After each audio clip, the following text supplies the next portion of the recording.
Find a comfortable space wherever you are. Perhaps you are sitting in a soft chair or lying down in a quiet dark room. It doesn't matter where. All that matters is that you give yourself this moment. Allow yourself to arrive. Let's begin by just breathing.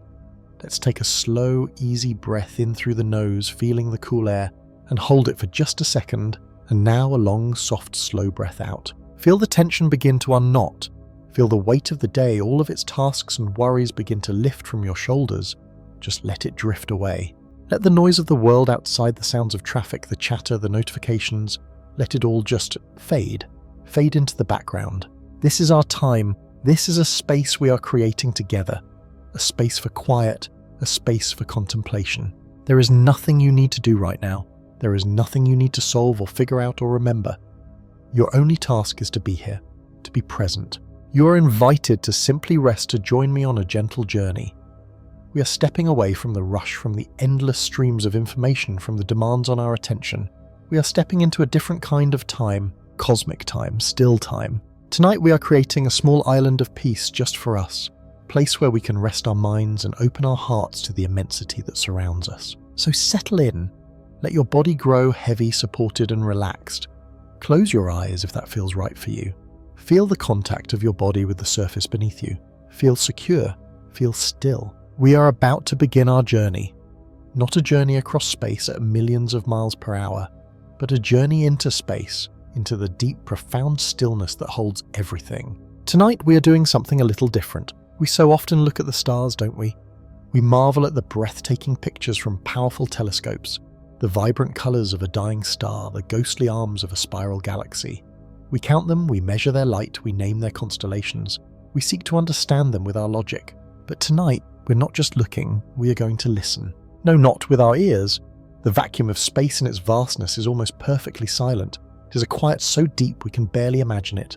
We are going to listen with our curiosity, with our intuition, with that part of us that feels a sense of awe. We're tuning into a different frequency. We're exploring the quiet question, the ones that echo in the back of our minds when we stand outside on a dark, clear night and look up. The questions that don't always have easy answers, or perhaps don't need them. Why are we here? What is all this? We'll drift together into the deep anomalies, the beautiful mysteries, the strange signals from distant stars, the orbits that don't quite make sense, the discoveries that make scientists scratch their heads and rethink everything. We'll explore the things that don't quite fit our models, the puzzles that remind us gently how much we still have to learn. We're going to feel our way together toward the profound, invisible shape of the reality that holds us. What is this fabric of space and time that we float in? What are the quiet, elegant rules that guide the dance of planets and the birth of stars? This isn't a lecture. It's not a class. You don't need to know any physics or astronomy. It's a shared meditation. It is a story. We are finding our own place within this vast, silent story, because we are not separate from it. We are not just observers looking at the universe from the outside. We are the universe. The carbon in our bones, the iron in our blood, the calcium in our teeth. Every heavy atom within us was forged in the fiery heart of a star that lived and died long, long before our Earth was even born. We are quite literally made of stardust. We are the cosmos made conscious. And so when we listen to the cosmos, we are in a way listening to ourselves. We are remembering a part of us that is as old as the universe itself. So let your mind drift, let it be free, let it wander among the stars. There is no map here, only a journey into stillness. The universe is vast, but it is also profoundly quiet. For all of our history, humanity has looked up at the silent glitter of the stars and wondered if we are the only ones asking questions. We have built a civilization on a tiny blue world surrounded by an ocean of cosmic darkness, and we have strained our ears to hear a whisper, a single note in the static that tells us we are not alone. For decades we heard nothing but the background hum of creation, the hiss of distant pulsars, the rumble of ancient radiation left over from the Big Bang. We listened. And then one summer night the silence broke. It was 1977. At Ohio Wesleyan University, the Perkins Observatory operated a massive radio telescope nicknamed the Big Ear. It wasn't a sleek modern dish you could steer. It was a colossal stationary field of metal patiently scanning the sky as the Earth turned. It listened for cosmic signals, printing its findings on long sheets of computer paper. A volunteer astronomer named Jerry Amon was reviewing the printouts from a few nights prior. His job was to look for patterns to find anything that stood out from the random noise of the cosmos. Mostly the paper was filled with low-level noise represented by the numbers 1, 2, or 3. Then Amon saw it. On the page was a sequence of letters and numbers that made his heart stop, 6EQUU5. In the telescope's coding system, this represented a signal of stunning intensity. It started low, rose to a powerful peak 30 times stronger than the background noise, and then faded exactly as you would expect if a focused signal from deep space was passing through the telescope's narrow beam. It was clean, it was powerful, and it was broadcasting at a frequency around 1420 MHz, a band of the radio spectrum often called the hydrogen line. This detail is crucial. Hydrogen is the most common element in the universe, and it broadcasts at this specific quiet frequency. Scientists had long theorized that if an intelligent civilization wanted to build a lighthouse to get the attention of other species, this would be the channel to use. It's like a protected quiet frequency across the entire galaxy. The signal lasted for exactly 72 seconds, the precise amount of time the big ear could observe any single point in the scale. It had all the hallmarks of an artificial signal. It didn't look like anything from Earth a passing satellite or military signal would have behaved differently. It looked for all the world like it had come from the direction of the constellation Sagittarius. In the margin of the printout, Jerry Amon grabbed a red pen and circled the code. Beside it, he wrote a single astonished word that would echo through the decades: wow. The wow signal was the most promising candidate for an extraterrestrial message ever received. Astronomers, frantic with excitement, immediately trained the big ear back on that patch of sky, searching for a repeat. They found nothing. Other more powerful telescopes have scanned that same region hundreds of times since. The sky remained silent. The signal was a ghost. So what was it? The search for answers has driven astronomers for decades. We must always try to separate natural noise from a truly artificial signal. Could it have been a natural phenomenon we just don't understand? Some have proposed that the signal was caused by a passing comet. The theory goes that a comet could have released a massive dense cloud of hydrogen gas which the big ear just happened to see at the right moment. This is a plausible natural explanation, and yet the mystery endures. Many scientists argue that a comet's cloud would be too diffuse, too spread out to produce such a strong, narrow, and perfectly peaked signal. It doesn't quite fit the data. The wow signal remains an anomaly, a single perfect note of what if. It is a cultural touchstone, a symbol of our profound desire for connection. It was a single 72-second moment that validated our entire search, proving that something strange and powerful was out there, even if we only heard it once. For 40 years, that tantalizing unanswered whisper from 1977 was our greatest puzzle. We kept listening, pointing our radio dishes at the dark. We were waiting for another sound. We never expected that the next great anomaly wouldn't be a sound at all. We expected a message. What we got was a messenger. In October 2017, the Pan-STARRS telescope in Hawaii, a powerful system designed to spot asteroids, picked up a faint, fast-moving speck of light. Astronomers tracked it, expecting to plot its orbit around our sun. But the math didn't work. The object wasn't in an orbit. It was moving too fast at a velocity that our sun's gravity could not hold. It was on a hyperbolic trajectory, which is a geometric way of saying it was falling through our solar system, not in it. It had come from interstellar space, the vast emptiness between the stars. It was the first confirmed interstellar visitor humanity had ever seen. They named it Oumuamua, a Hawaiian word meaning a messenger from afar arriving through first, and the more we studied it, the stranger it became. First, there was its shape. Based on the way its brightness changed as it tumbled, it was not a round potato-shaped asteroid. It had to be dramatically elongated, perhaps 10 times as long as it was wide, like a cosmic cigar, or as some later suggested, a flat pancake. We had never seen an asteroid or comet with such extreme dimensions in our own solar system, but the real mystery started as Oumuamua began to leave. After whipping around the sun, it started to speed up. It was accelerating, getting a push from something other than the sun's gravity. This behavior itself is not strange. Comets do it all the time.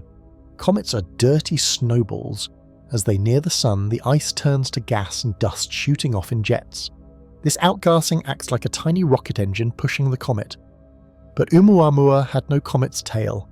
The telescope saw no gas, no dust, no fuzzy coma around it. It was accelerating cleanly. This was the central puzzle. We saw the effect a non-gravitational push, but we could not see the cause. The debate exploded. Scientists eager to find a natural explanation offered theories. Perhaps Oumuamua was a comet made of pure hydrogen ice which would be invisible to our telescopes. Or maybe it was a cosmic dust bunny, a very light porous object being pushed by the pressure of sunlight itself. Then a more exotic hypothesis was offered. What if the push was from sunlight? The only way sunlight could push an object this large and heavy is if the object was incredibly thin and had a large surface area like a solar sail. A solar sail is a hypothetical artificial technology, a thin sheet designed to catch the pressure of starlight for propulsion. This hypothesis suggested that Oumuamua was not a natural rock but a piece of technology. We will likely never know. Oumuamua is long gone, having vanished back into the interstellar dark, taking its secrets with it. But the lesson it taught us was immediate and profound. For our entire history, our theories about the universe were based only on what we could see in our own cosmic neighbourhood. Oumuamua was the first visitor from outside and it broke all our models. It didn't look like our asteroids. It didn't act like our comets. It proved that the wider galaxy is filled with objects more varied and strange than we ever imagined. And it opened an entirely new field of study, the search for more messengers. Together, the WOW signal and Oumuamua represent the two great pillars of our search. One was a whisper we can't explain. The other was an object we can't explain. These enigmas have fundamentally changed not just what we look for, but how we look. The old search, the search that found the WOW signal, was mostly passive. We would point a telescope at a single star system and just listen, hoping to be in the right place at the right time. It was like putting a single bucket in a global rainstorm. The future of the search, inspired by the surprise of Oumuamua, is active.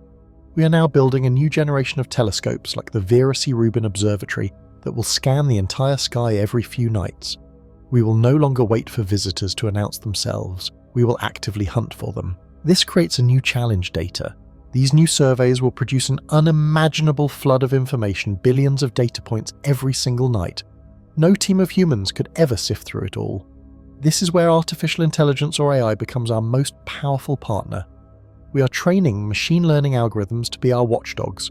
These AIs will find that needle in the haystack.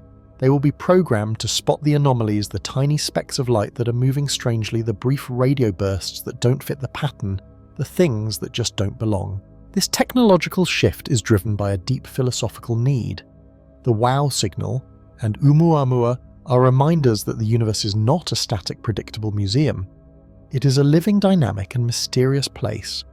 These enigmas fuel our most basic human desire to explore, to cross the next ocean, and to answer the biggest question of all: how these enigmas are eventually solved, whether as strange natural phenomena or as something else, is almost secondary.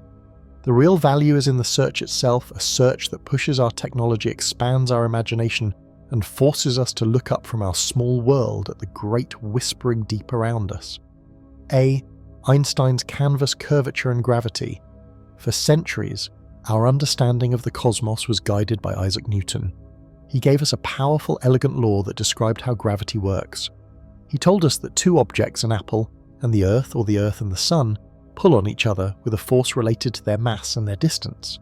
It worked. It allowed us to predict the orbits of planets, the paths of comets, and the rhythm of the tides. But Newton left us with a profound mystery. He could tell us how gravity worked, but not why. What was this invisible chain, this spooky action at a distance that could reach across millions of miles of empty space and leash a planet to its star? He famously wrote, "I feign no hypotheses." He did not pretend to know the cause. Gravity was simply a force, a fundamental rule of the stage on which the universe played out. For over 200 years, that stage space was seen as a fixed absolute, an empty backdrop. It was the passive arena for the actors, which were planets, stars, and light. Time, too, was an absolute cosmic clock ticking at the same rate for everyone everywhere. Then Albert Einstein changed everything. He didn't just offer a new rule, he tore down the entire stage and built a new one. In his theory of general relativity, Einstein revealed that space and time are not separate passive entities. They are a single dynamic, four-dimensional fabric spacetime. And this fabric is not flat, it is not rigid, it can bend, twist, ripple, and stretch. This is where we get the most famous analogy for gravity, the one you've likely heard before, involving an elastic sheet or a trampoline. It is the single best way to move from Newton's world into Einstein's. Imagine a large rubber sheet pulled tight. This sheet represents our universe, our space-time. Now place a heavy object like a bowling ball in the center. What happens? The sheet bends. It creates a deep curved dip. This, Einstein said, is what mass does. Mass and energy do not simply exist in space-time, they tell space-time how to bend. A massive object like our sun creates a profound well or dip in the fabric of the cosmos around it. Now roll a small marble across the sheet near the bowling ball. The marble isn't aiming for the bowling ball, it's just trying to roll in a straight line. But because the fabric itself is now curved, the straight line path is no longer straight. The marble is guided by the curve, and it begins to circle the bowling ball. It falls into an orbit. This is the central, beautiful revelation of general relativity. There is no spooky, invisible force. There is no chain. The Earth is not pulled by the sun. The Earth is simply moving in the straightest possible line through a region of space-time that has been curved by the sun. As the great physicist John Archibald Wheeler summarized it, mass and energy tell space-time how to bend. Space-time tells matter how to move. Gravity is the shape of reality. When you drop a pen, it doesn't fall because a gravity force pulls it down. It falls because the mass of the Earth has curved the space-time around you, and the pen is simply following the natural geometry of this curved downhill slope. We are living, all of us, inside a gravitational valley created by our planet. And this isn't just a metaphor for space, it includes time. Near a massive object where the curve of space-time is deep, time itself slows down. This is not a theory, it is a measured, proven fact. The clock on a GPS satellite orbiting high above the Earth, where gravity is weaker, ticks faster than a clock down here on the surface. Engineers must constantly correct for this relativistic time difference. If they didn't, your GPS would be off by miles every single day. A clock on the top floor of a skyscraper ticks microscopically faster than a clock in the basement. The person in the basement is quite literally aging slower than the person at the top because they are deeper in Earth's gravity well. This is the canvas of our universe. It is not a static painting. It is an active, dynamic, elastic reality. Planets and stars are not just actors, they are the sculptors of the very geometry they inhabit. And this sculpting is happening everywhere at every moment. Even your own body is warping the space-time around you just a little bit. This new understanding to this Einstein's canvas is the key, because if a single star can curve its local neighborhood, it forces us to ask the ultimate question. What is the overall shape of the entire canvas? B, the three destinies, flat, open, or closed. Once we accept that space-time is a thing that can be shaped, the next logical step is to zoom out, way, way out. Forget the local dips from stars and galaxies. What is the global shape of the whole universe from one end to the other? According to Einstein's equations, the shape of the universe, its ultimate geometry is tied to its content. It all comes down to a cosmic tug of war. On one side, you have the initial explosive push of the Big Bang flinging everything outward. On the other side, you have the collective pull of gravity from all the stuff inside the universe, all the galaxies, all the gas, all the dark matter. The fate of the universe and its shape depends entirely on who wins this battle, and the winner is determined by one number, the density of the universe. How much stuff is packed into the average cosmic cubic meter? There is a magic number, a perfect balance point known as the critical density. It's an impossibly small number, equivalent to about 5 hydrogen atoms per cubic meter. Based on whether our universe's actual density is more than, less than, or exactly equal to this critical density, there are 3 possible shapes it can have. Each shape brings with it a different destiny. 1. The closed universe, positive curvature. This is what happens if the universe is too dense. The actual density is greater than the critical density. In this scenario, there is so much stuff that gravity wins the tug of war. The mutual attraction of all this matter is strong enough to not only slow the expansion, but to eventually stop it and then reverse it. The geometry of this universe is positively curved like the surface of a sphere. Think about what this means. If you are a 2-dimensional creature living on the surface of a sphere like Earth, you can walk in one straight line, and without ever turning, you will eventually end up right back where you started. A closed universe is finite. It has a specific measurable total volume, but crucially it has no edge. You can't fall off the universe any more than you can fall off the Earth by walking south. The destiny of a closed universe is dramatic. It is a universe that will recollapse. After billions of years of expansion, the galaxies will slow stop and begin to rush back toward each other, faster and faster in a final fiery conclusion we call the Big Crunch. It is the Big Bang in reverse. 2. The open universe, negative curvature. This is what happens if the universe is not dense enough. The actual density is less than the critical density. In this scenario, there isn't enough stuff for gravity to win. The initial push of the Big Bang is too powerful. Gravity can slow the expansion down a little, but it can never ever stop it. The geometry of this universe is negatively curved, like the surface of a saddle or a Pringles potato chip stretching to infinity. This shape is much harder to visualize. On a saddle, parallel lines don't stay parallel. They diverge or move away from each other. If you and a friend stand side by side on this surface and both walk in a straight line, you will find yourselves getting further and further apart. An open universe is infinite. It goes on forever in all directions. Its destiny is less dramatic, but perhaps more profound. It is a universe that will expand forever. Galaxies will fly further and further apart. Stars will use up their fuel and burn out one by one. The universe will get colder, darker, and emptier.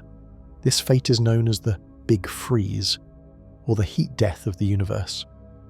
It is an end of cold, silent, eternal emptiness. 3. The flat universe, zero curvature. This is the Goldilocks scenario. It's what happens if the universe's density is exactly at the critical density. In this scenario, the universe is perfectly exquisitely balanced. The push of the expansion is precisely equal to the pull of gravity. The universe has exactly enough stuff to stop the expansion, but not a single atom more. The geometry of this universe is flat or has zero curvature. This is the simple Euclidean geometry you learned in school.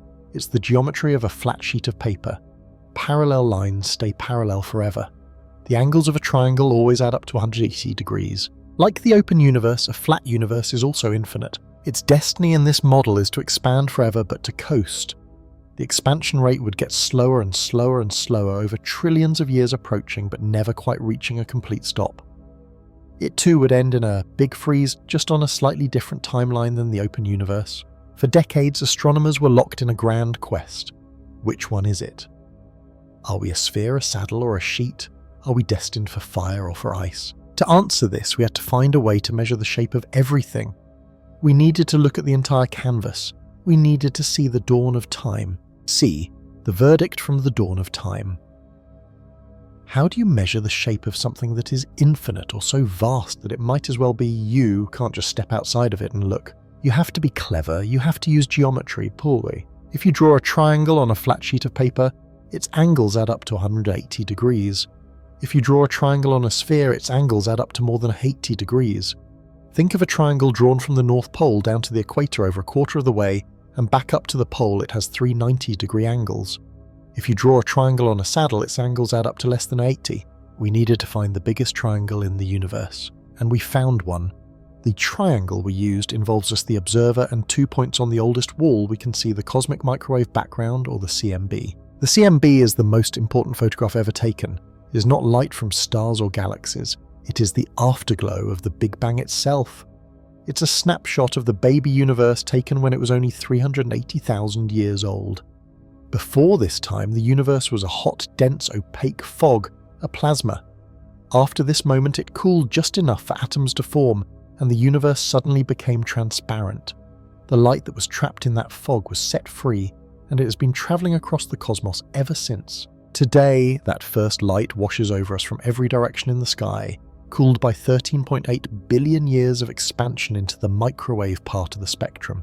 When we look at the CMB, we see a map of the infant cosmos, and it is not perfectly uniform. It has tiny spots regions that were microscopically hotter or colder than the average. These spots are impossibly important. They were the seeds of all future structure. The slightly denser, colder spots are where gravity would later pull matter together to form the first galaxies, stars, and eventually us. Here is the key. Based on our understanding of the physics of that early plasma fog, we can calculate the actual physical size that these spots should have been. We know how big they really were back then. This gives us our cosmic ruler. We know the actual size of the spots the opposite side of our triangle. We know the distance to the spots the adjacent side, 13.8 billion light years. All we have to do is point our telescopes at the sky and measure their apparent size, the angle they make. The shape of the universe in between us and the CMB will act like a giant lens. If the universe is closed a sphere, it will act like a magnifying glass. The spots would look larger than we expect. If the universe is open a saddle, it will act like a demagnifying concave lens.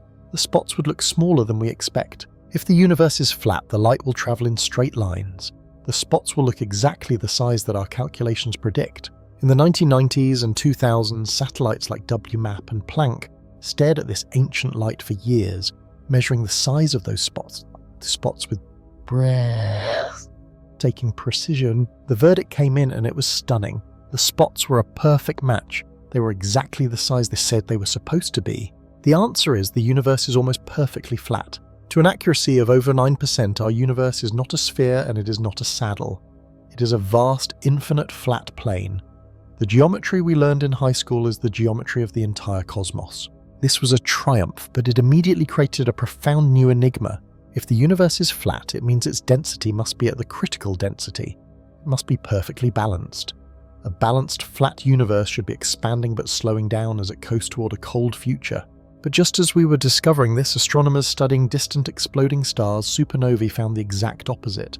They discovered that about 5 billion years ago, the expansion of the universe stopped slowing down, and it began to accelerate. It is speeding up. This was world-shattering. How can a flat, balanced universe be speeding up? It's like rolling a marble on a flat table and watching it all by itself start to move faster and faster. This violates everything we thought we knew. There must be something else. There must be a new ingredient in the cosmos, one we hadn't accounted for. A mysterious force or energy that is pushing the universe apart. A stuff that has anti-gravity properties driving the accelerated expansion. We call this mysterious thing dark energy. We don't know what it is. It seems to be a property of space itself. As space expands, more of this energy appears pushing space to expand even faster. When we add this new enigma to our cosmic budget, everything suddenly clicks. The stuff in the universe matter, dark matter, and this new dark energy does add up to the critical density, which is why the universe is flat. But because this dark energy pushes instead of pulls, it has hijacked our destiny. We live in a flat universe, but we are not coasting. We are accelerating toward the very big freeze that we once associated with the open, empty universe. Our future is one of increasing speed, increasing distance, and increasing darkness as all the other galaxies are pushed away from us faster and faster until they disappear over a horizon. We can never cross, leaving our own galaxy an isolated island in a cold, empty, and eternally expanding flat sea. The shape of our reality we found was simple, but the force that drives it is the deepest mystery of all. We have traced the journey of atoms from the hearts of dying stars to their assembly into a young rocky planet. We have seen our Earth cool, condense an ocean of liquid water and form a primitive atmosphere. The stage is set. All the ingredients are present: carbon, hydrogen, oxygen, nitrogen, phosphorus and sulfur, an incredible array of chemicals, vast oceans of water and powerful sources of energy. But the planet is still sterile. It is a world of chemistry, not biology. The single greatest question in all of science, the mystery that defines our entire existence, is what happened next. How did this inanimate collection of molecules, this rich but dead chemical laboratory, cross the threshold to become alive? This is the story of the spark, the transition from mere chemistry to the first stirrings of biology. This boundary is the difference between a rock and a bacterium, between a puddle of chemicals and a replicating cell. It is the line between the non-living and the living. On one side you have molecules that are simply pushed and pulled by the laws of physics and chemistry, forming and breaking bonds, dissolving and crystallizing. On the other side you have something new, a system. A living thing is not special because of what it is made of. You and I are composed of the same stardust as the most boring rock. Life is special because of what it does. It builds and maintains order, a state of incredible complexity in a universe that otherwise tends toward chaos and decay. It harnesses energy to fuel itself, a process we call metabolism. It senses and responds to its environment, striving to maintain a stable internal state called homeostasis. And most importantly, it makes copies of itself, passing down its traits with slight variations, a process called heredity and reproduction. This process, the origin of life from non-living matter, is called a biogenesis. It is not the spontaneous generation that people once believed in, where mice could appear from damp hay. It is the slow, gradual, step-by-step process where simple chemicals under the right conditions assembled into more complex structures, which in turn assembled into the first self-sustaining, self-replicating system. To understand this leap, we must first imagine the laboratory, the primitive Earth, roughly 4 billion years ago. It was a hostile and alien world, utterly inhospitable to life as we know it today. The young sun was weaker, but it poured unfiltered, sterilizing ultraviolet radiation onto the planet's surface, as there was no ozone layer to block it. The atmosphere was thick, but it contained almost no free oxygen. Instead, it was likely rich in nitrogen, carbon dioxide, water vapor, and perhaps significant amounts of methane and ammonia. The oceans were vast and warm, likely brownish in color, and rich with dissolved minerals, especially iron leached from the planet's young crust.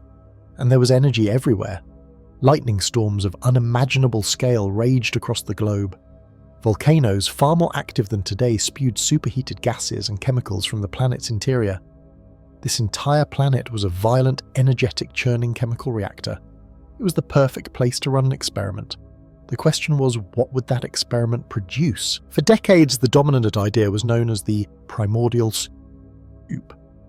First proposed in the 1920s by scientists Alexander Oparin and J.B.S. Haldane. The theory was simple and elegant. They imagined the early oceans as a vast, warm, dilute soup. In this soup, the simple molecules of the atmosphere, methane, ammonia, water, and hydrogen were zapped by the energy sources of this early Earth like lightning and ultraviolet radiation. These energy jolts would break the simple molecules apart and cause their atoms to recombine into more complex and interesting shapes. These new molecules, the first simple organic compounds, would rain down from the atmosphere into the oceans. Over millions of years, the oceans would become enriched with these compounds, forming a soup of life's potential building blocks. This was a brilliant idea, but for 30 years it remained just that, a compelling hypothesis with no experimental proof. Then in 1953, a young graduate student named Stanley Miller, working with his advisor Harold Urey, decided to test it. The Miller-Urey experiment is now one of the most famous in the history of science. They built a closed system of glass flasks and tubes of miniature early Earth on a laboratory bench. In one flask, they placed water representing the ocean. They gently boiled it to create water vapor. This vapor then mixed with a cocktail of gases meant to simulate the primitive atmosphere, methane, ammonia, and hydrogen. This mixture of gas and vapor was then passed into a chamber where 2 electrodes delivered continuous electric sparks simulating lightning. Finally, a condenser cooled the mixture, causing it to rain back into the ocean flask, carrying with it any new chemicals that had been formed. They let the experiment run for just 1 week. At the start, the water was clear. By the end of the week, it had turned a deep, murky, reddish brown. The results were astounding. Miller and Urey analysed the brown sludge and found that it was teeming with amino acids. This was a revelation. Amino acids are the beads that you string together to make proteins, the molecular machines that do almost all the work in our bodies.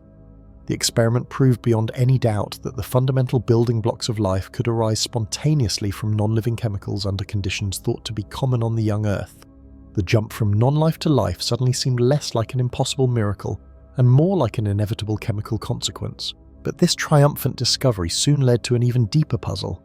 We had the building blocks, the amino acids. But how did they link together to form proteins? And more importantly, this raised the ultimate chicken and egg problem of life. In all modern life, the system works like this. DNA, deoxyribonucleic acid, is the master blueprint. It's a massive, stable molecule that stores all the instructions for building and running the cell. Proteins are the workers. They are enzymes, structural components, and motors. They do everything, including the all-important job of reading the DNA blueprint and copying it to make new cells. Here is the paradox. You cannot make proteins without the instructions stored in DNA, but you cannot read or copy the DNA without the help of protein enzymes. So which came first? The blueprint or the workers? The most compelling answer to this profound riddle is the RNA world hypothesis. This theory proposes that the first life was based on neither DNA nor proteins, but on a different molecule, RNA ribonucleic acid. RNA is DNA's lesser-known cousin. In our cells today, it mostly acts as a temporary messenger carrying instructions from the DNA in the nucleus to the protein building factories in the cell. But RNA is a remarkable molecule. Like DNA, it can store genetic information in a 4-letter code. But unlike the stable, rigid DNA, double helix RNA is a single strand that can fold up into complex 3-dimensional shapes much like a protein. And here is the crucial part, because it can fold into complex shapes. RNA can also act like an enzyme. It can grab other molecules, hold them in place, and help chemical reactions happen. An RNA molecule that can catalyze a reaction is called a ribozyme. The RNA world hypothesis suggests that the first living entities were nothing more than RNA molecules floating in the primordial soup or on a mineral surface. By pure chance, one of these RNA molecules happened to fold into a shape that allowed it to grab other smaller RNA fragments and stitch them together to make a copy of itself. This was the spark, this was the moment chemistry became biology. The instant you have a molecule that can replicate itself, you have heredity. And the instant you have heredity, you have evolution. Replication is never perfect. Mistakes or mutations happen. Most mistakes would result in a broken RNA molecule that couldn't replicate anymore. But very rarely a mistake might by chance make the RNA molecule better at its job. Perhaps it became more stable, or perhaps it could replicate faster. This new improved molecule would rapidly outcompete its parents, filling the environment with copies of itself. This was natural selection acting not on organisms, but on individual molecules. Over millions of years, this RNA world would grow in complexity. RNA molecules would invent new tricks. They might evolve the ability to build a protective membrane around themselves, forming the first simple cell. They might begin to string together amino acids to create proteins which are far more versatile and powerful catalysts than RNA itself. And eventually this RNA-based system would outsource its precious genetic blueprint to a more stable, more durable double-stranded molecule DNA. The RNA itself would be demoted to its modern-day role as the middleman. In this view, our cells today are living fossils. The central machine in all life, the ribosome which builds proteins, is itself a giant ribozyme, a surviving piece of molecular machinery from the ancient RNA world. The primordial soup and the RNA world provide a powerful what and how, but they don't solve the where. Where on this chaotic young planet did such delicate and complex chemistry actually get the chance to happen? The warm little pond envisioned by Darwin, or the dilute soup of Miller-Urey, faces a serious problem. The ocean is vast. Any molecules formed would simply drift apart, diluted to near zero. Furthermore, linking building blocks like amino acids into long chains like proteins is a reaction that releases a water molecule. This kind of reaction is extremely difficult to do when you are already surrounded by water. This challenge has led scientists to two main competing theories for the cradle of life. The first location is in the darkest, deepest, most pressurized parts of the planet, deep-sea hydrothermal vents. These are volcanic cracks in the ocean floor where water seeps down, is superheated by magma, and then erupts back into the ocean as a plume of black, mineral-rich water. These black smokers are cauldrons of intense chemical activity. This environment has several powerful advantages. First, it is protected from the destructive ultraviolet radiation searing the planet's surface. Second, it is the source of continuous energy. The vents spew hot, highly reduced water rich in hydrogen and hydrogen sulfide into a cold ocean rich in carbon dioxide. This sharp difference, this gradient, is a form of chemical energy that a budding life form could tap into. In fact, this is precisely the kind of chemical energy chemosynthesis that powers the complex ecosystems of bacteria, tubeworms and crabs that thrive around vents today with no sunlight at all. Most importantly, the rock around these vents is not solid. It's a porous, spongy network of tiny mineral-walled pockets. These tiny pockets could have served as the first cells. They would act as concentrating chambers, trapping molecules and forcing them to interact. This model suggests that metabolism came first. Life didn't start as a replicator. It started as a set of chemical reactions, a rock-bound metabolism powered by the vent's energy gradient. Only later did this system invent RNA and DNA as a way to copy its machinery and break free from its rocky cradle. The second location is the complete opposite of the shallow, volcanically active pools on land. Think of the bubbling hot springs geysers and mud pots of a place like modern-day Yellowstone National Park. This shallow pool hypothesis has one killer advantage: it brilliantly solves the water problem. These pools are not static. They are subject to cycles of wetting and drying. A geyser or rainstorm would fill a small pond, bringing in simple molecules from the atmosphere or from volcanic vents. Then the intense sun and geothermal heat would evaporate the water. As the water disappears, the molecules inside are forced together at incredibly high concentrations. This drying out process is exactly what you need to drive the chemical reactions that remove water and link simple blocks into long complex chains, the first proteins and the first RNA. Then the next rain would wash these new larger molecules together, allowing them to interact, perhaps forming the first simple membranes. This model is dynamic and creative. The wet cycle allows molecules to move and find each other. The dry cycle provides the chemical force to build complex polymers. This environment also has direct access to both sunlight and energy source, and the atmospheric gases being zapped by lightning. This model suggests that replication came first. It argues that you first need to build the complex informational molecules RNA before you can have a metabolism. So which is it, the dark, stable, energy-rich depths of the ocean vents, or the dynamic, creative polymer-making power of a shallow surface pool? The debate is intense and is one of the most active areas of origin of life research. It's also entirely possible that it wasn't one or the other. Perhaps the simple ingredients were forged in the atmosphere Miller-Urey style and at deep-sea vents. These ingredients were then washed up into geothermal pools on volcanic islands, where the wet-dry cycles link them into the first replicating RNA molecules. The truth likely involves a process that combines the best parts of all these theories. There is, however, one other possibility, one that stretches the imagination and reframes the entire question. This is the hypothesis of panspermia, from the Greek words meaning all seeds. Panspermia is the theory that life did not begin on Earth at all. Instead, it suggests that life is a cosmic phenomenon and that Earth was seeded with life or its essential ingredients from space. This idea comes in two forms. The soft version, often called molecular panspermia, suggests that comets and asteroids delivered not life itself, but the complex organic building blocks. We have overwhelming evidence that this is true. The famous Murchison meteorite, which fell in Australia in 1969, was found to be packed with organic compounds. Crucially, it contained over 90 different types of amino acids. Life on Earth uses only 20. This proved that the ingredients of life are not unique to Earth. They are formed naturally and abundantly in asteroid belts and dusty nebulae throughout the galaxy. The Late Heavy Bombardment. A period when the young Earth was constantly pelted by comets and asteroids would have delivered metric tons of these precious preformed building blocks to the planet seeding the primordial soup. The hard version, or lithopanspermia rock life, is more dramatic. It suggests that actual living microbes made the journey here hitchhiking inside meteorites.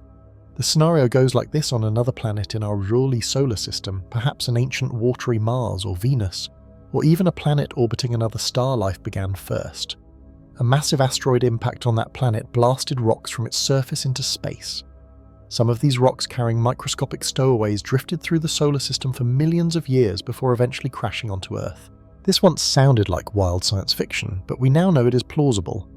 We have found meteorites on the Earth that we know, based on their chemical composition, came from Mars, and we have discovered life forms on Earth called extremophiles that mock our definitions of habitable. Tardigrades microscopic water bears can be boiled frozen to near absolute zero, subjected to crushing pressure and even exposed to the raw vacuum and radiation of outer space, and survive. The bacterium Deinococcus radiodurans can withstand doses of radiation thousands of times higher than what would kill a human, thanks to a super-efficient DNA repair system. These organisms prove that the three deadly stages of an interplanetary journey, the violent ejection from a home world, the long cold irradiated voyage through space, and the fiery entry through a new atmosphere, are at least potentially survivable for the hardiest forms of life. This hypothesis has a profound philosophical effect in it does not answer the ultimate question of abiogenesis, it simply moves the location. If life came from Mars, we must then ask how life began on Mars. But it does change the stakes. If life can be transferred between worlds, it means it might not be a rare isolated event. It could be a galactic phenomenon. Life might be like an infection spreading from star system to star system. This would imply that the universe is far more alive than we ever dreamed, and that any life we find elsewhere might in the most literal sense be our distant cousins sharing a common ancient origin. This quest to understand our origin, the spark of life, is more than just a biological or chemical puzzle. It is the single most interdisciplinary question we can ask. It unifies chemistry, forcing us to ask how simple molecules can self-organize into replicating systems. It unifies geology as we drill into the ocean floor and explore volcanic zones to recreate the planet's first environments. It unifies biology as we study the genomes of modern life, looking for fossils of the earliest metabolic pathways. And it unifies astronomy, transforming our search for planets into a search for habitats. This entire field of study is now called astrobiology, and its impact is visible in nearly every major space mission we launch. We are not just looking for aliens, we are looking for the conditions that could lead to another independent spark of life. When we send the Perseverance rover to the Jezero crater on Mars, we send it to an ancient river delta, a perfect example of a shallow pool environment. When we plan the Europa Clipper mission to Jupiter's moon Europa, or dream of a probe to fly through the geysers of Saturn's moon Enceladus, it is because we know they harbour vast liquid water oceans under their ice. These oceans are in contact with a rocky core, making them the solar system's most promising analogue for the deep-sea vent hypothesis. And when we point the James Webb Space Telescope at a tiny planet orbiting a distant star, we are not just looking for a dot of light. We are analysing the chemical fingerprint of its atmosphere, searching for the telltale biosignatures gases, like oxygen and methane existing together, that would betray the presence of a global living metabolism. The answer to this question, how did life begin, carries an immense philosophical weight. If we search the stars and find decades or centuries from now that we are truly completely alone, it would be a staggering and lonely realization. It would mean the jump from chemistry to biology is so impossibly hard that it only happened once.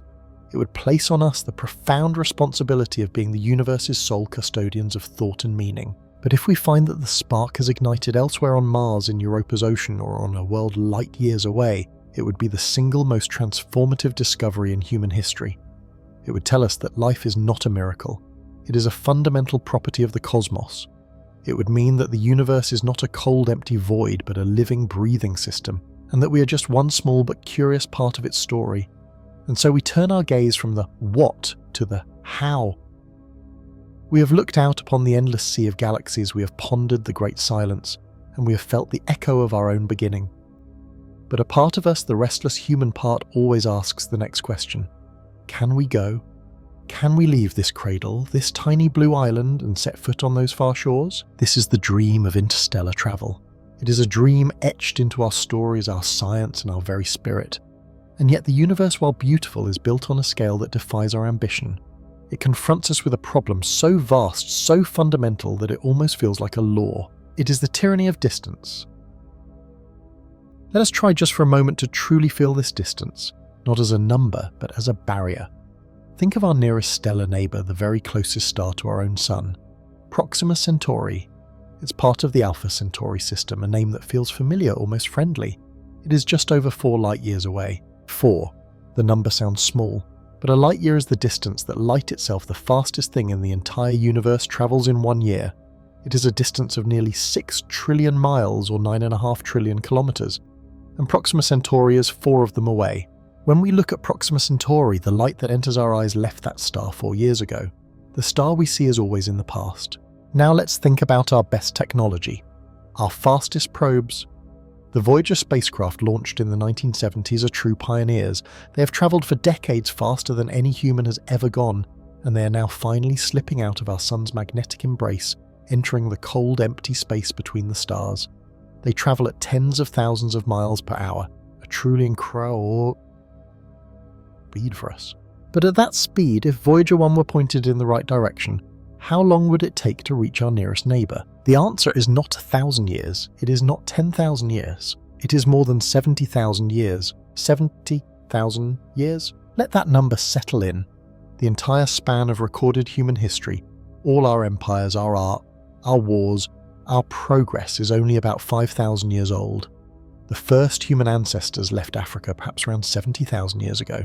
That is the journey one way just to the very next star. Our fastest creation is like a patient snail trying to cross a continent. This is the tyranny of distance. It is the universe telling us the price of admission is high, the price is time. So how do we pay it? If our machines, our fastest messengers, take millennia, what of us? What of a human crew? This is where the dream meets the hard reality of biology. A human life is a flicker, 100 years if we are lucky. The journey to Proxima Centauri would outlast the traveller by 700 lifetimes. This forces us to imagine one of the most poignant concepts in all of science fiction, which may be the only way to make it science fact: the generational ship. Imagine a vessel, not a small cramped capsule, but an entire world. A massive hollowed-out asteroid perhaps, or a colossal cylinder built in orbit. It would be a perfect self-contained ecosystem. It would have farms, forests, rivers, and towns all sealed inside a metal shell coasting through the black. The crew that launches this ship from Earth would not be the crew that arrives. They would be the first generation. They would live their entire lives on the ship, maintaining its systems, guiding it through the dark. They would have children, and those children would grow up knowing only the hum of the engines and the artificial light of their sun. They would be taught of a destination, a blue-green planet called Earth, that their ancestors left, and another world, a distant pinpoint that their descendants would one day reach. They would have children, and so on, generation after generation after generation, living and dying in the void. What would it be like to be born on such a ship, to know that your entire life is a link in a chain, that your sole purpose is to live and die so that your great-great-great-grandchildren might one day feel the wind of a new world on their faces? What would they think of us? The people who sent them?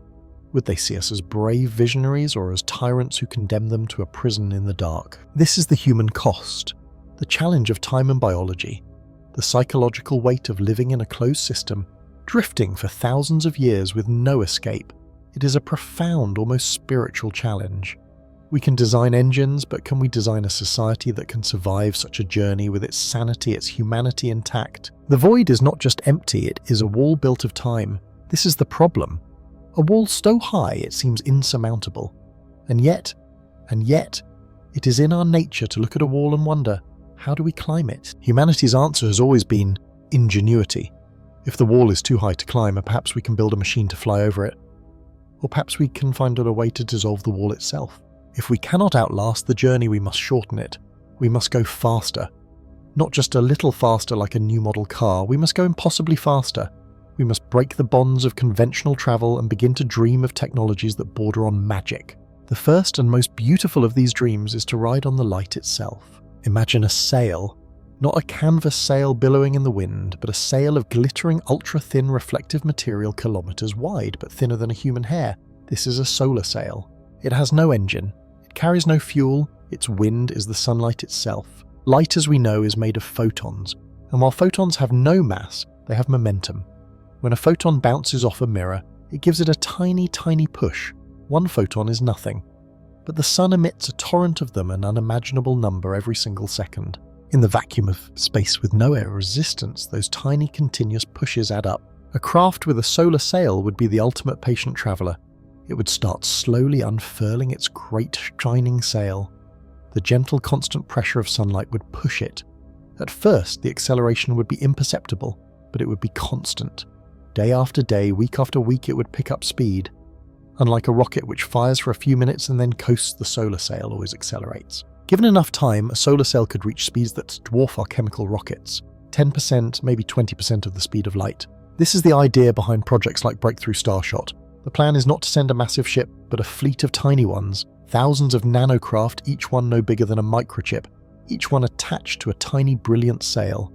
They wouldn't be pushed by the sun that's too weak for the speeds we need.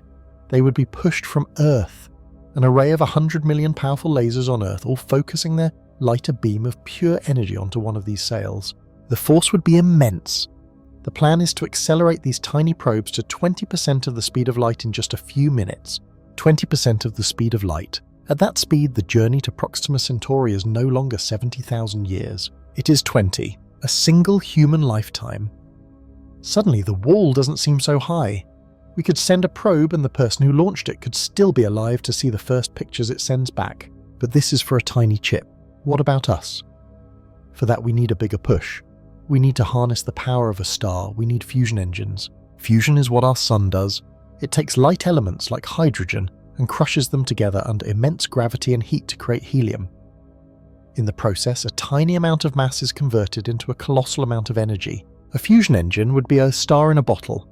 It would take a small amount of fuel, perhaps ice harvested from a comet, and use magnetic fields to contain a miniature sun. It would heat this fuel to millions of degrees, creating a plasma and a controlled continuous explosion, firing out a jet of particles at nearly the speed of light. This is a true torch ship. A fusion drive could propel a large human-crewed vessel. It wouldn't just be for going to Mars in a few weeks. It could in theory accelerate a ship continuously. You would flip the ship at the halfway point, firing the engine in reverse to slow down. With a fusion engine, the journey to Proxima Centauri might be cut down to just 100 years, or 50. This is the realm of the generational ship again, but a much more manageable one. A 2-generation or even a 1-generation journey if we could use suspended animation or other biological tricks. We are no longer talking about millennia. We are talking about centuries or even decades. The journey is still epic, but it is no longer impossible. But human ambition doesn't stop there. If we can reach 20%, why not 50? If we can reach 50, why not 90? Why not go for the ultimate fuel? The most potent, powerful, and terrifyingly difficult fuel source in the universe. Antimatter. You have matter. That is us. The chair you're in, the air you breathe. And for every particle of matter, physics tells us there is an opposite, an antiparticle. An anti-electron, a positron, an antiproton. They are identical to their counterparts but with an opposite charge. And if a particle of a matter ever meets its antiparticle, they annihilate. They vanish. Not in an explosion of burning chemicals, not in a fusion reaction. They vanish completely, converting 100% of their mass into pure energy, an explosion of gamma rays. The efficiency is perfect, and a chemical rocket is less than 1/1,000,000th of 1% efficient.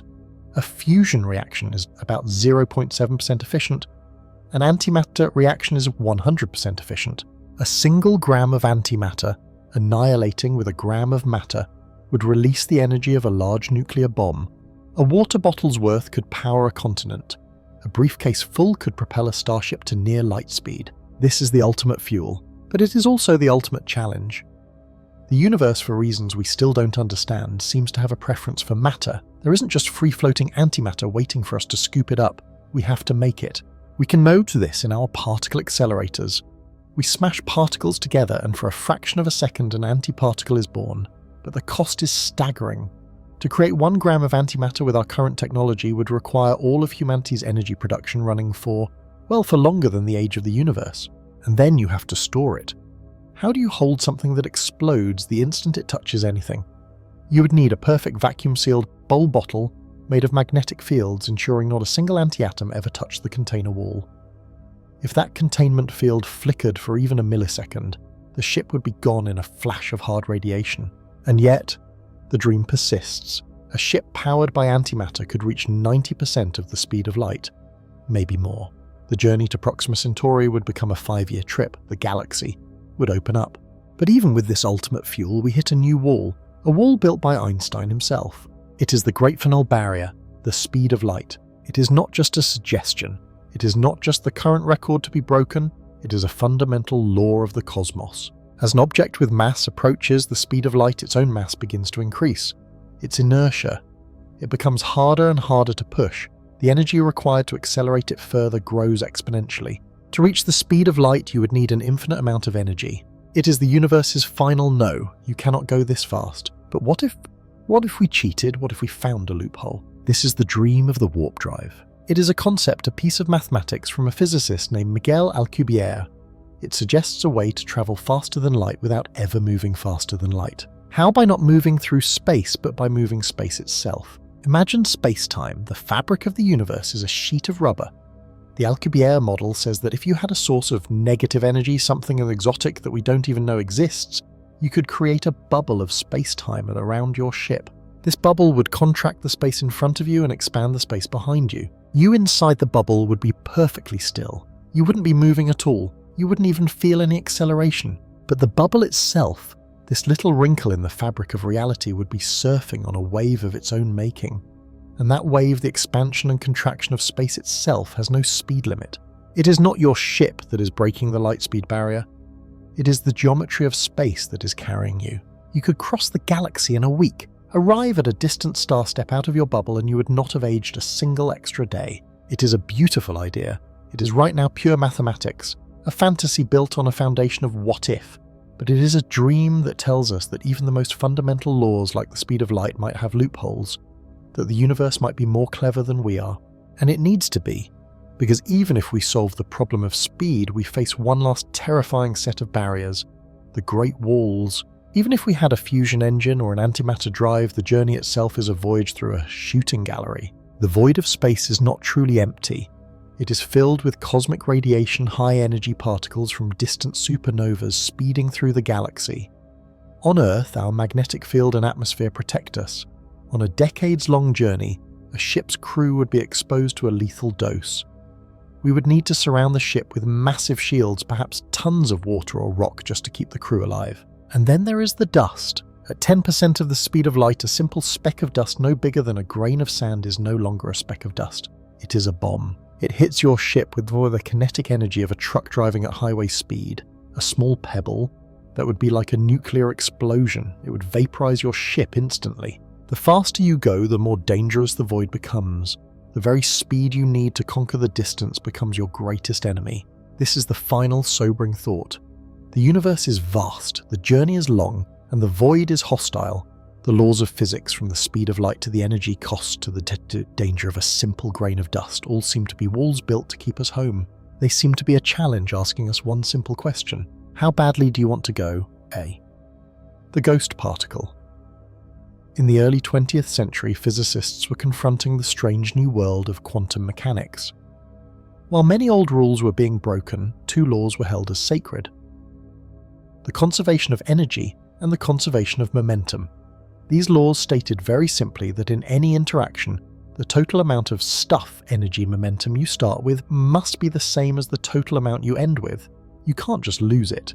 Then scientists looked closely at a common type of radioactivity called beta decay. This is when the nucleus of an unstable atom like a neutron changes. A neutron which has no charge was seen to decay into a proton, which is positive, and an electron, which is negative. The electron would then be shot out of the atom. This outgoing electron was called a beta particle. Here was the problem, the crime scene that baffled physicists. When the neutron decayed neutron, proton plus electron, the math never added up. If a particle at rest breaks into two other particles, those two particles must fly off in opposite directions with specific predictable amounts of energy and momentum. But when scientists measured the electron, it came out with a range of different energies, sometimes a lot, sometimes a little. Every single time some energy and momentum were missing. This was a catastrophe. It was as if you dropped a glass and instead of shattering it, just shrank a little with some of its mass disappearing. The crisis was so profound that Niels Bohr, one of the fathers of quantum theory, seriously suggested that the law of conservation of energy was not fundamental. He proposed that at the subatomic level, energy was not always conserved. In 1930, the brilliant and critical physicist Wolfgang Pauli could not accept this. He famously said, "I do not dare to publish this idea," and instead wrote a letter to his colleagues which he began, "Dear radioactive ladies and gentlemen." He proposed what he called a desperate remedy to save the laws of physics. What if there was an invisible thief? What if when the neutron decayed, it actually produced three particles? Neutron, proton plus electron plus new particle. This new particle, this thief, would be stealing the missing energy and momentum and flying away unseen. For this to work, Pauli's hypothetical particle had to have very specific properties. It must have no electrical charge, or it would have been easily detected. It must have almost no mass, perhaps even zero, or it would have been weighed. It must barely interact with matter at all. Pauli himself was worried he had proposed a particle that could never be found. The great Italian physicist Enrico Fermi took Pauli's idea and built a complete mathematical theory around it. He playfully named the new particle the neutrino, which in Italian means little neutral one. For 26 years, the neutrino was just a ghost in the equations. Fermi's math confirmed why it was so elusive it only interacted through the weak nuclear force. Of the four fundamental forces, the weak force is by far the strangest. Electromagnetism is strong as what holds you together. The strong nuclear force is even stronger. It binds atomic nuclei. Gravity is very weak, but it acts over infinite distances. The weak force, however, is both incredibly weak and has an incredibly short range. It's like a whisper that can only be heard if you're standing impossibly close to the particle that's speaking. This is why neutrinos are ghosts. A neutrino has no electric hands charge to grab onto other particles. It's so light that gravity barely notices it. It only aches in the whisper of the weak force. To a neutrino, a block of solid lead is as empty as the vacuum of space. The atoms in the lead are like tiny, tiny specks in a vast, empty solar system. The neutrino just flies right through the empty space inside the atoms, completely unaware that the block of lead is even there. A neutrino could, on average, pass through an entire light year of solid lead before it, by pure random chance, hits a nucleus head-on. This elusiveness is paired with an unbelievable abundance. The Sun, our star, is a gigantic nuclear furnace. In its core, it is fusing hydrogen into helium, a process that releases trillions of neutrinos every second as a byproduct. Right now, as you read Hugg's sentence, there are approximately 100 billion neutrinos from the Sun passing through your thumbnail. They pass through the 93 million miles of space they pass through the Earth's atmosphere, and they're passing through your body, the floor, and the entire planet as if none of it existed. They do not stop, they do not slow down, and they do not harm us in any way. The ghost particle was finally caught in 1956 by Clyde Cowan and Frederick Reiners. They did the only thing they could. They built a detector, a massive tank of water, and placed it next to the most powerful source of neutrinos on Earth, a nuclear reactor. They waited, and out of the 10,000, 10 quintillion neutrinos pouring from the reactor every second, they managed to catch about 3 per hour. It was a heroic experiment that confirmed Pauli's desperate remedy was real. The ghost had been found. B. The solar neutrino problem. Once we knew neutrinos were real, we could use them to study the universe. The first most obvious target was the source of our local neutrino flood, the Sun. In the 1960s, a team was formed, the astrophysicist John Bacall and the experimentalist Ray Davis Jr. Bacall's job was to use all known laws of physics to build a precise mathematical model of the Sun's core, the standard solar model. This model predicted with great confidence exactly how many neutrinos the Sun should be producing. Davis's job was to count them. This was an experiment of almost unbelievable difficulty. To trap these solar ghosts, Davis went nearly a mile underground in the Homestake gold mine in South Dakota. This was crucial to shield his experiment from all the other cosmic rays smashing into the Earth. There, he built a gigantic tank the size of an Olympic swimming pool and filled it with 100,000 gallons of tetrachloroethylene, a chemical better known as dry cleaning fluid. The plan was simple if mind-bogglingly precise. Bacall's model predicted that a specific type of neutrino, the electron neutrino, was being made in the Sun. When one of these electron neutrinos, after its 8-minute flight from the Sun, happened to hit a chlorine-37 atom in the cleaning fluid, it would via the weak force change that chlorine atom into an atom of argon-37, which is radioactive. Every few months, Davis would flush his giant tank with helium gas, which would bubble out the few dozen atoms of argon-37 that had been created. He would then separate these atoms and count their radioactive decays one by one. It was like trying to find one specific grain of sand on all the beaches of the world. The experiment ran for 30 years, and from the very beginning it presented a profound mystery. Davis did detect solar neutrinos, proving that the Sun is indeed powered by nuclear fusion, but he only found 1/3 of the neutrinos that John Bacall's model predicted. This was the solar neutrino problem. The missing neutrinos sparked a crisis in physics for decades. There were 3 possibilities. Ray Davis was wrong. His impossibly difficult experiment was flawed. It wasn't. It was checked, rechecked, and calibrated for decades. It started working perfectly. John Bacall was wrong. His standard solar model of the Sun was flawed. It wasn't. All other observations of the Sun confirmed his model was incredibly accurate. Something was wrong with the neutrino itself. The third option seemed the most radical, and it pointed to a new strange idea: neutrino oscillation. By this time, scientists knew there were 3 different flavors of neutrino each, named after a partner. Particle. The electron neutrino, the kind the Sun makes the muon neutrino, and the tau neutrino, the standard model of particle physics. The master theory of almost all of known reality was very clear on 2 points. All 3 neutrino flavors are distinct. An electron neutrino is always an electron neutrino. All 3 neutrino flavors are massless.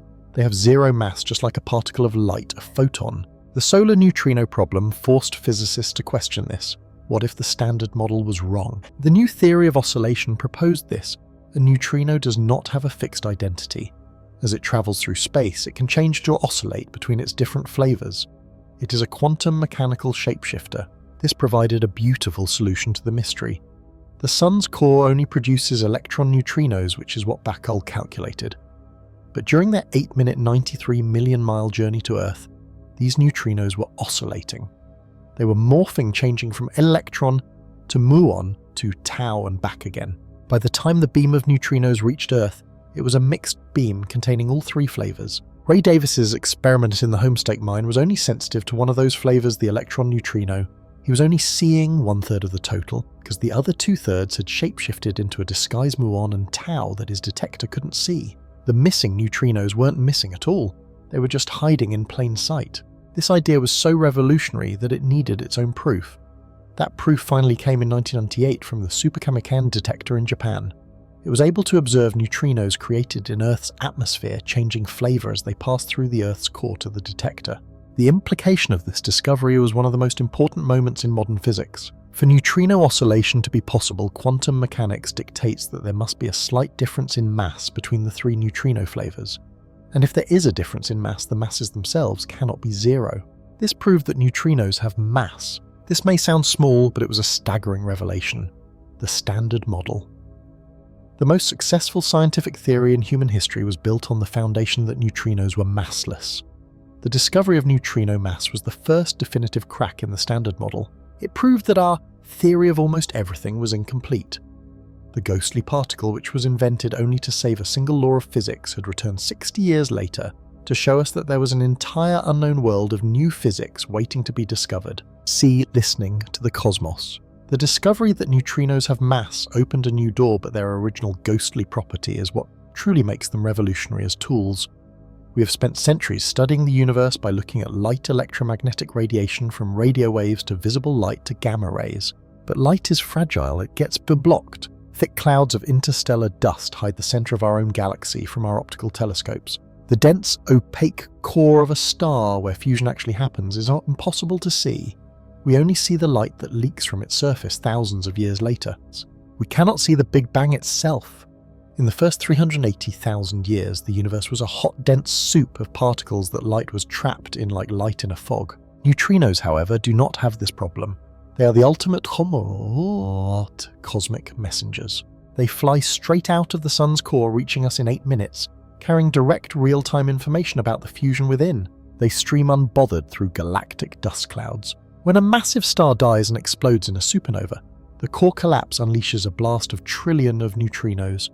These neutrinos fly out of the star hours before the visible shockwave the light even reaches the star's surface. They could, in theory, carry information directly from the Big Bang itself. A neutrino telescope would not see the way a light telescope does.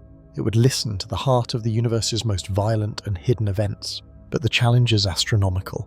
If a neutrino can pass through a light year of lead, how do you build a telescope to catch one? You don't. You can't. You can't catch a ghost.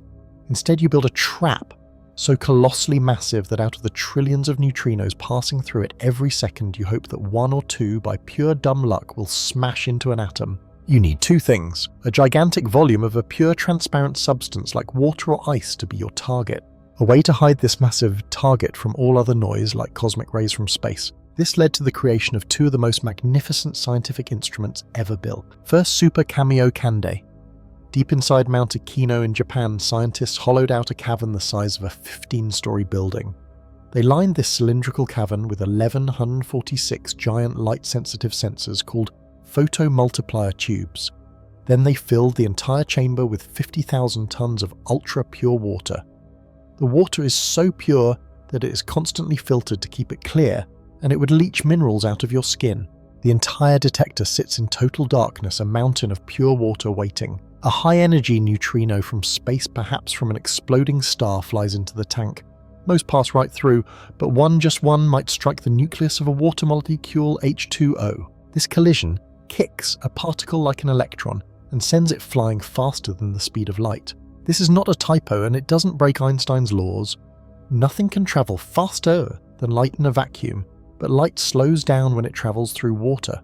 The particle kicked by the neutrino, however, is so energetic that it is travelling faster than the light is. When an object breaks the sound barrier in air, it creates a sonic boom.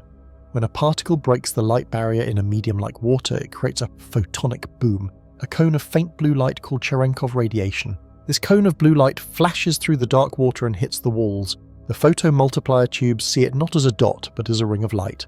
By analysing the shape, timing and brightness of this ring, scientists can reconstruct everything about the event: what flavour the neutrino was, how much energy it had, and most importantly, where in the sky it came from. Super Kamio Kande was what proved neutrino oscillation, and in 1987, in its earlier, smaller form, it famously detected a burst of 12 neutrinos from supernova 1987A, an exploding star in a nearby galaxy. It was the first time humanity saw the death of a star from the inside out. Second ice cube. 50,000 tons of water is big, but to catch the really high-energy neutrinos from distant black holes, we needed to be bigger. We needed a detector not 50,000 tons, but 1 billion tons. We can't build a tank that big, so scientists went to the South Pole and used the Antarctic ice sheet, which is 2 miles thick and incredibly pure and already dark. Between 2005 and 2010, teams used giant hot water drills to bore 86 holes, each 1.5 miles deep. Into each hole they lowered a string containing 60 basketball-sized light sensors. IceCube is a telescope made of 1 cubic kilometre of solid ice. The ice is the detector. When a neutrino from a distant galaxy carrying unbelievable amounts of energy smashes into an ice nucleus, it creates a flash of Cherenkov light that streaks through the ice. The network of buried sensors detects this light and traces the particle's path back to its origin. IceCube worked. It is the most powerful neutrino telescope ever built. In 2013, it announced the first ever detection of neutrinos from outside our solar system. And in 2017, it made history by tracing a single super high-energy neutrino back to its source, a blazar, a supermassive black hole shooting a jet of particles toward us, located 4 billion light-years away. This is the dawn of neutrino astronomy. For the first time, we are listening to the universe with a new sense. These ghost particle detectors are patiently waiting submerged in water or frozen in ice for the next supernova in our galaxy, which will give us a flood of data. They are listening for the whispers from the hearts of black holes, the echoes of the Big Bang, and perhaps one day the signature of dark matter. The particle that Wolfgang Pauli invented in 1930 as a desperate remedy to save a single equation has become our most powerful guide to the most hidden and extreme parts of the cosmos. We have travelled so far tonight, journeying on waves of thought across the dark and silent ocean of the cosmos. We've put our ear to the static, listening for whispers just as astronomers did in 1977. They caught a single powerful transmission, a shout from the deep that lasted just over 1 minute. They circled it on their printout and wrote, "Wow," beside it. A signal from the stars that has never ever been heard again. We've also considered the most silent messengers, the ghostly neutrinos. Trillions of these particles, born in the hearts of distant exploding stars, are passing through your body right now. They fly through billions of miles of solid lead, through entire planets as if they were nothing but empty space. They are phantoms carrying secrets we are only just learning to read. What this journey shows us is that our universe is not a simple book of answers. It is a grand, unfolding story written in a language of mystery. And what is our part in this magnificent, mysterious story? We are the part of the cosmos that has woken up. After billions of years of silent stars and sleeping dust, and a piece of the universe opened its eyes, and that piece is us. We are star stuff, animated and aware. We are shaped by the fundamental rules. We try so hard to understand the invisible, gentle curve of space that tells the planets how to move and holds us softly on the surface of our world. This is the geometry of our home. We are driven by a strange and precious spark we call life, a fragile, rebellious warmth in the face of the vast, cold dark. And we are humbled and challenged by the distances.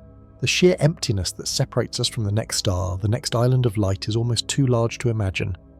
But these distances do not just make us feel small, they invite us to be curious. They are the open page upon which we write our grandest questions. We are the universe asking these very questions about itself. As we let go, as we drift now toward the peaceful shore of sleep, let this be the thought that settles over you like a soft blanket. The great unknown is not an empty void. It is not a darkness to be feared. It is the sacred space where wonder lives. It is the rich, dark soil from which every question, every discovery, and every dream must grow. The fact that we do not have all the answers is the most beautiful thing of all. It is the promise that there is always more to discover, more to marvel at, more to be amazed by. The story is not over. It is still being written, and we are living inside its most fascinating chapters. So let the mystery cradle you. Let the unanswered questions dissolve into a gentle curiosity, a quiet peace. The cosmos is vast, but you are a part of it, and it is a part of you. Rest now and dream of the stars. Good night.